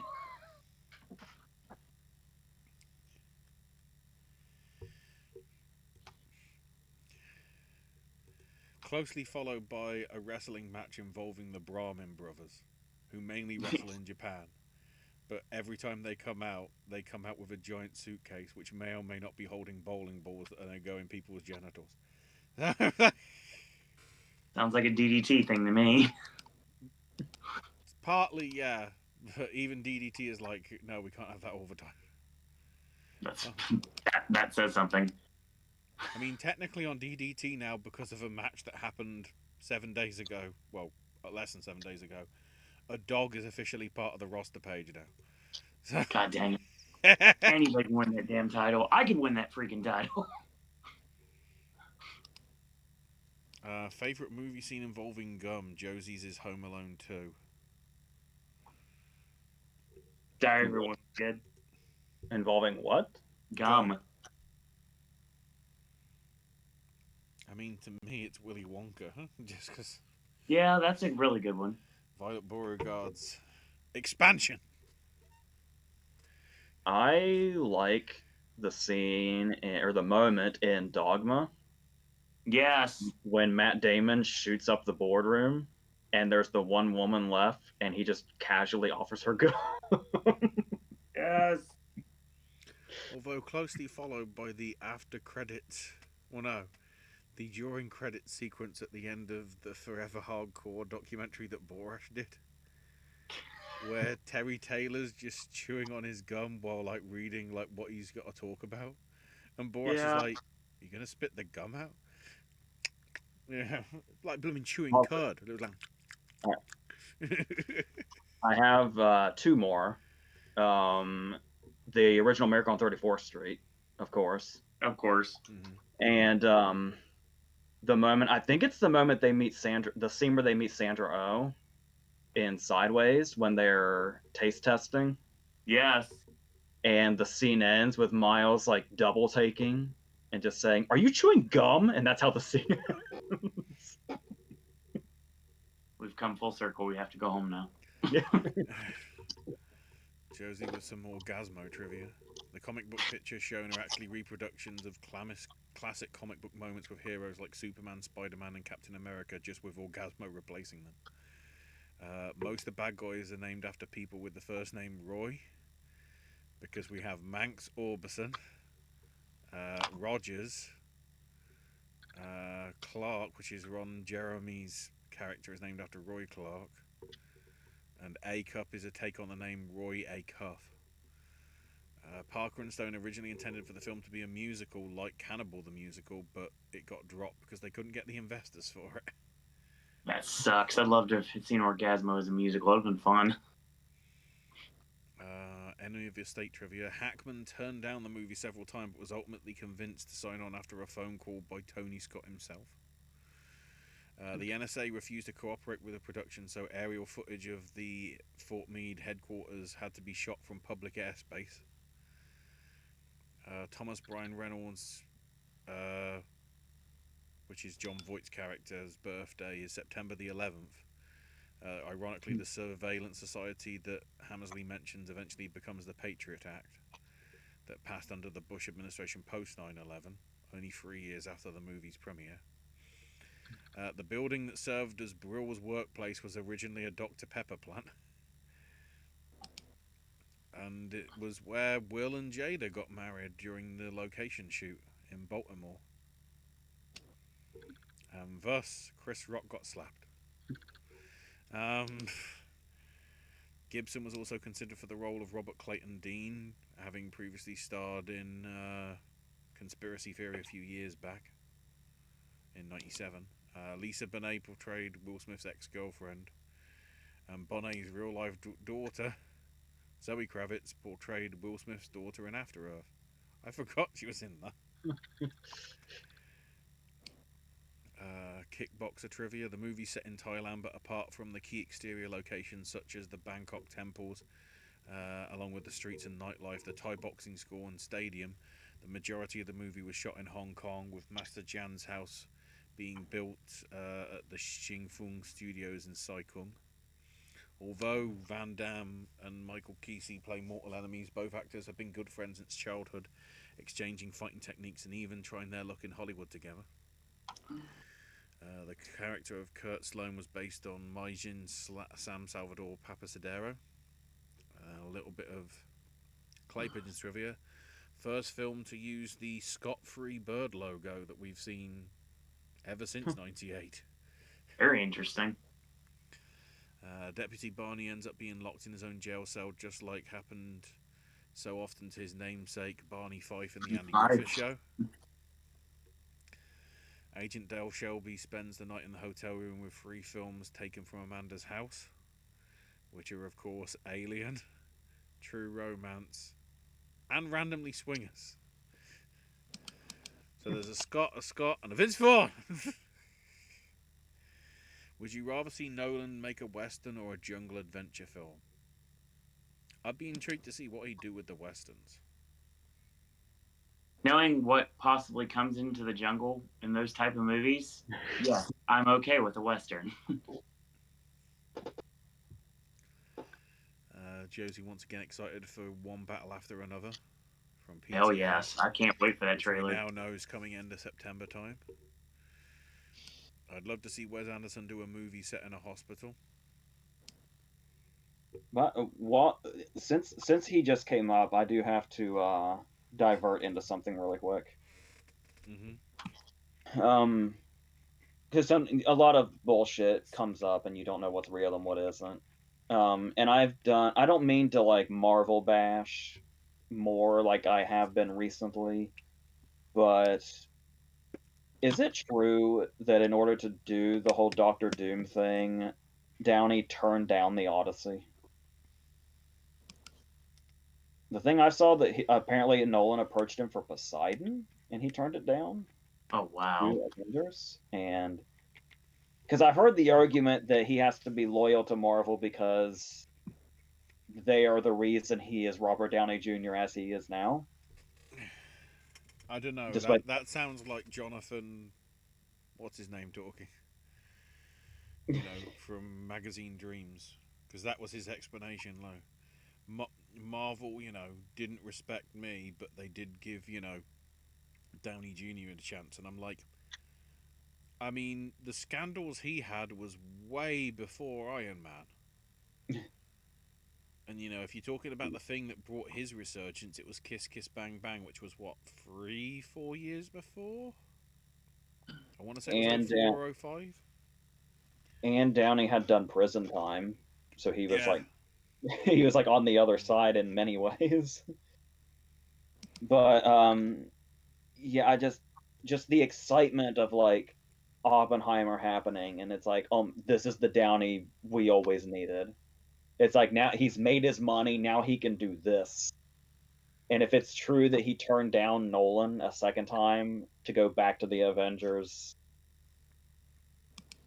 that's good for him, but that's a bummer for what could have been. At the same time, I'm still wondering if he's Doom. And this isn't a sort of bait and switch to let people not know who Doom actually is until he shows up. There's been some commentary on that this past week. I remember it came across my feed, and a lot of people are thinking that, and then it was basically called out when it was basically said during one of an interview a while back that we know the direction we're going with this. Downey wouldn't have taken this if it was just going to be something that's throwaway. There's a reason why this is happening the way it is, and it's not what everybody's expecting. So the idea that he could be a scapegoat for the true Doctor Doom and we could see something completely different out of this is a very distinct possibility. But it makes me. Are we talking? Are we talking like Colin Farrell and Fantastic Beasts kind of thing, or That would be a good comparison.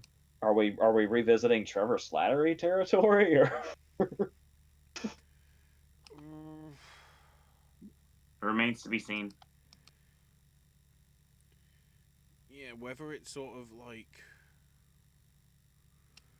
Doctor Mysterio style, which I guess would make sense because if Holland's verse is part of the Marvel verse, and Mysterio, could easily be about somewhere because of the chaos and whatever. Um, that being said, I'm just wondering whether, because I don't think they're so explicit. They've just said that Downey Jr. is on the project, and with what he was wearing, people are thinking he was going to be Doom. I don't know whether this is going to be sort of. I was going to say the original conspiracy theory behind Cillian Murphy being that zombie in the 28 Years Later trailer. That sort Which of I thing. saw again the other day. It basically is like he's actually some sort of multiverse thing, but he isn't actually. Either he isn't Doom or something. So I feel sort of, considering how dire straits MCU seems to be in right now, I don't think he'd come back to sort of do another lackluster project. No. Then again, considering be what the reason for it. Russos did with that bloody Netflix thing that I've heard so very not great things about, maybe they've also lost their touch. you're referring to their latest algorithm product that's Yeah. technically called a movie. In honor of Looney Tunes: The Day the Earth Blew Up, which Josie adds my favourite of the year so far. Favorite cinematic pigs. I mean, we talked about it, babe. Credits. Josie also loved Black Bag. Yeah. Black Bag is great. Recently to finish The Boy Who Met a Whale by Nazana Farouk and Where the Water Takes Us by Alan Barrialo. Both great books set in nature. Boy Who Met a Whale is an adventure story set in Sri Lanka. Home de Ceylon. Had to pop AJ on that one. Oh, Josie says I love the camping scene in the Goofy movie with Bigfoot. Oh, okay, that's a good one. Oh, and Penn Jillette's going to be in Marty Supreme. You damn right he is. Which also came under scrutiny this week because Gwyneth Paltrow was like, oh, there's such a thing as an intimacy coordinator.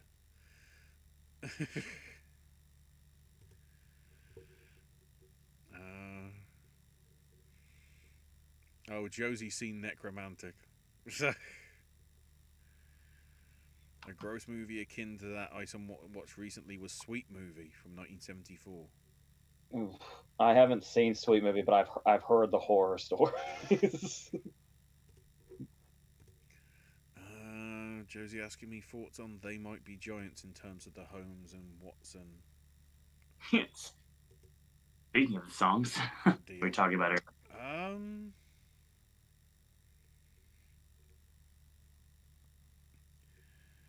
I mean, it's not bad. It's certainly sort of a different version. I keep forgetting that there was a 60s musical version of Goodbye Mr. Chips because of how iconic the Robert Donat one is. Even though now, having seen it because it was on last weekend, that the 60s one is actually pretty good. Peter O'Toole, isn't it? Yeah. One of his many Oscar nominations that never became anything. God damn it. Oh, and fun fact coming from a former English major herself, Charlotte Bronte hated Jane Austen.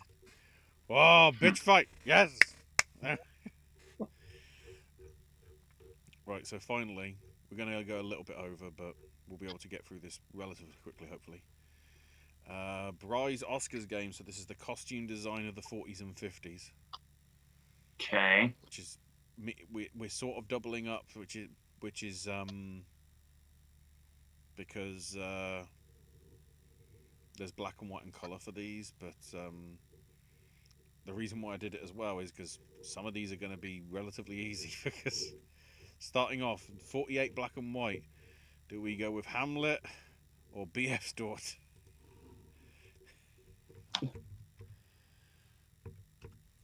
I mean, I would say Hamlet. Sure. Yeah. And then on the color front, Joan of Arc winning over the Emperor Walt. Yeah, Joan of Arc makes sense. Sure. Yeah, I'd probably go with that. Then 49 black and white, we have the Heiress winning over Prince of Foxes. I actually haven't seen the second one, so I have to do the Heiress by default. Weird how the blooming poster's in colour. When the film's in black and white.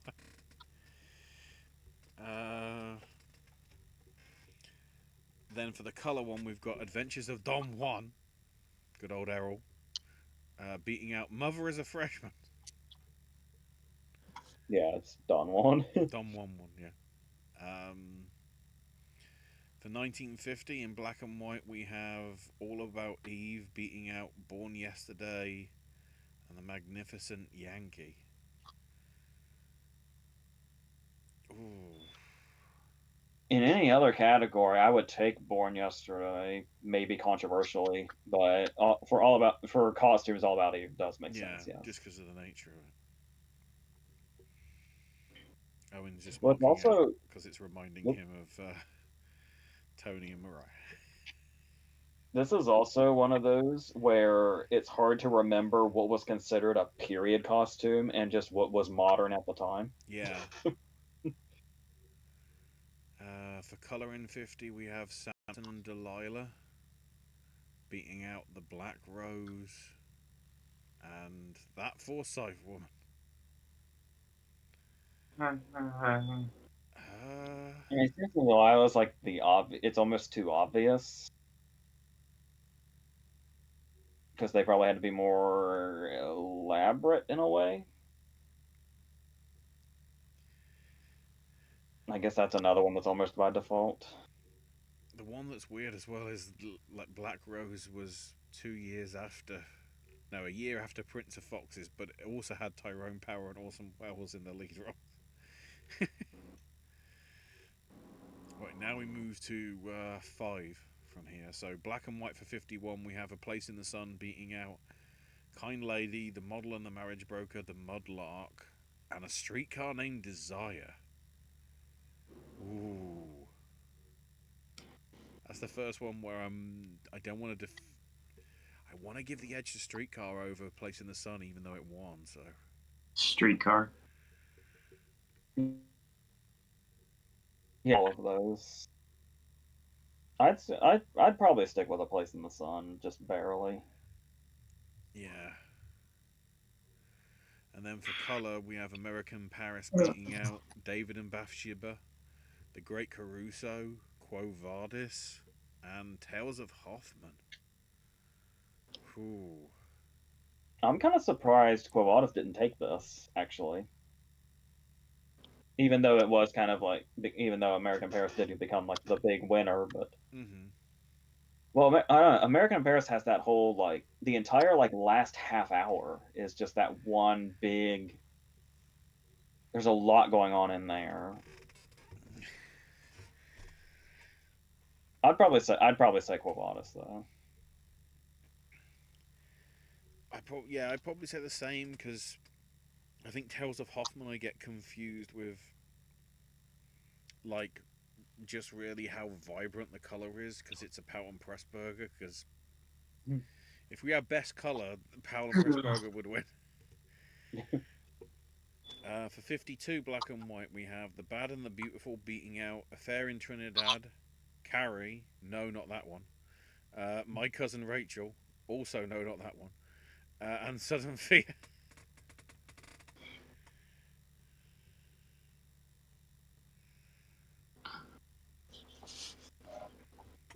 I feel like you could tell this is where the transition was, and it feels like it was probably unnecessary to split up color and black and white because sort of like when we get to like the Globe's comedy category, and you can see how much they're stretching to fill in their nomination slots.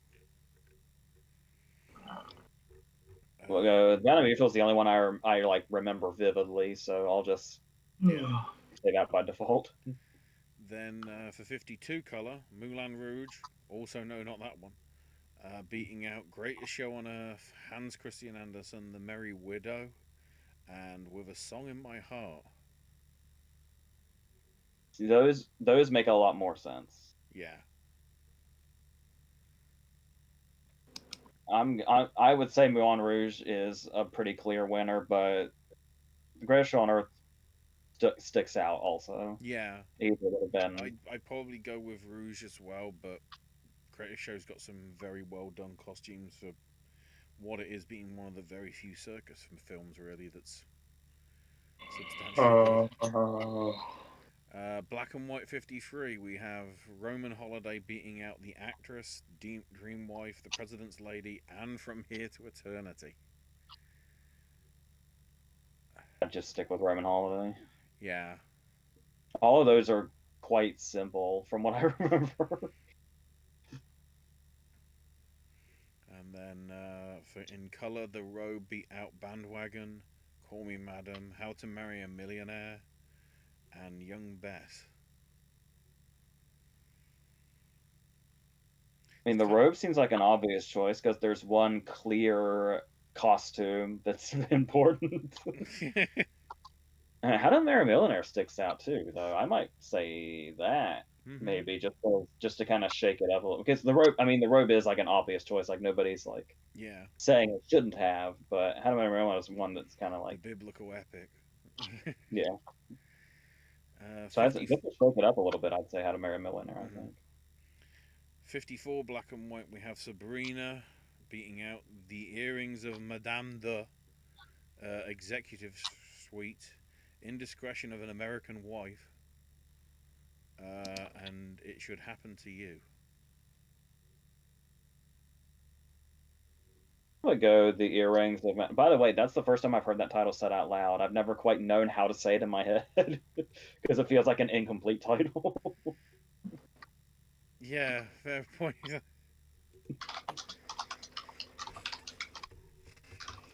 And then for color, we have Gate of Hell, in Japanese, beating out Brigadoon, Desiree, A Star Is Born, the original one, and there's No Business Like Show Business.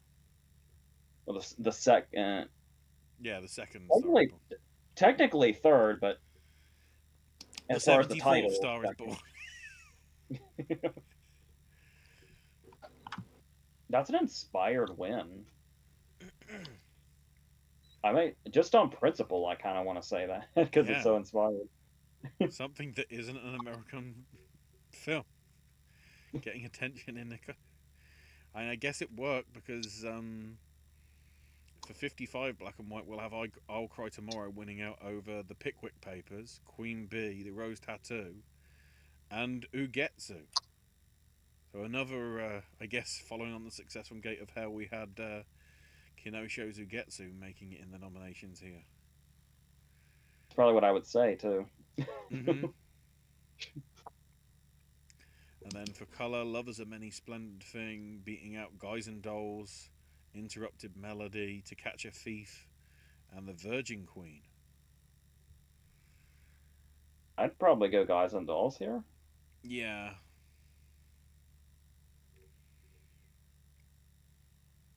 Then for 56 black and white, we have The Solid Gold Cadillac beating out Seven Samurai. Really? The Power and the Price, The Proud and Profane, and Teenage Rebel. I'm going to be real with you. I'm going to say Seven Samurai. I'm not even sure I know what that winner is. Yeah, when I was like, what is this film I've never heard of? Judy Holliday and Paul Douglas. Oh, that's cheating. The film's in black and white except for the final scene, which is in Technicolor. It's the artist all over again. Controversy. Oh my god. Then again, I know why it wasn't put in color. Because, dear God, The King and I beat out Around the World in 80 Days, Giant, The Ten Commandments, and War and Peace. Holy shit. That's why it won black and white, because it realised it didn't stand a chance of getting nominated. Because that's a list for costume. Between those 5 movies, there's probably, what, 100,000 costumes? Yeah. I don't know. I love The Giant's King. only about 7 of them. I feel like the different places in Around the World in 80 Days makes a lot of sense for, like, variety. And the Ten Commandments, obviously, I don't know. I just love everything about The King, and I'm inclined to stick with that. Around the World in 80 Days might be, and the Ten Commandments might be the more impressive, like, accomplishment. But I don't know. I feel like sticking with The King and I, honestly. Looking at the list as well, Ten Commandments, the first one in the history of the award at that point where 5 people were nominated for costume. God. There were that many people. 57 and 58 is where they got sensible, where they amalgamated the category. So Les Girls beat out An Affair to Remember, Funny Face, Pal Joey, and Raintree County. I'd probably say that's right. That's kind of an uninspired lineup. Yeah. And then in 58 we have Gigi beating out Bell Book and Candle, The Buccaneer, A Certain Smile, and Some Came Running. Bell Book and Candle is an inspired nomination. I don't know that I would pick it, but I like that it's there. Yeah. Some Came Running was that last one? Yeah. I mean, I don't know if I'm like intentionally trying to avoid saying Gigi because it's just. I'll say Some Came Running. Actually, I think I remember. Yeah, it's one that I think is a bit more modern in comparison, but yeah. And then 59, they switch back again. Black and White had Some Like It Hot win over Korea, Diary of Anne Frank, The Gazebo. What a romantic sounding movie. And The Young Philadelphians. Isn't The Gazebo the one where Glenn Ford's like trying to kill somebody, like kill his wife or something? Yeah, it's a black but it's comedy, like a comedy. So, yeah. Something Like It Hot makes sense. Mm-hmm. And then I feel this is obvious just because of the scale of the film. Yeah. Ben Hur won in 59. Who knew? Over The Best of Everything, The Big Fisherman.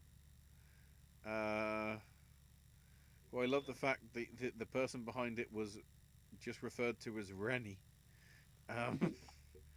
The Five Pennies, and Porgy and Bess. Yeah, I was waiting for something to come along just to vote for out of spite, but it's been her.